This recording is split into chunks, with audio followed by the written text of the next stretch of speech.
बिस्मिल्लाहिर्रहमानिर्रहीम। सबसे बड़ी खबर मैं आपको देने जा रहा हूँ कि पंजाब भर में जितने भी दिल के मरीज़ होंगे बच्चों के, उनके मुफ्त इलाज किया जा रहा है। यानी कि मुफ्त इलाज का ये ऐलान जो है मरीम नवाज शरीफ की तरफ से किया गया है, जो वज़ीर आला हैं पंजाब की। और उन्होंने कहा कि ये मनसूबा एक माँ का मनसूबा है, ये एक माँ ने फैसला किया है, कौम की बेटी ने फैसला किया है। ये एक बहुत बड़ा मनसूबा है कि पंजाब के अंदर जितने भी जो दिल के मरीज़ हैं बच्चे, उनका पंजाब भर में फ्री इलाज किया जाएगा।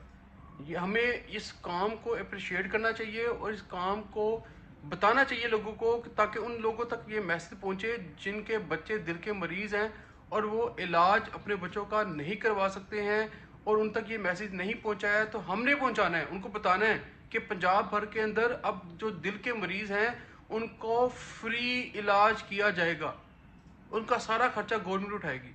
ये बहुत बड़ा इनिशिएटिव है, हमें अप्रिशिएट करना चाहिए।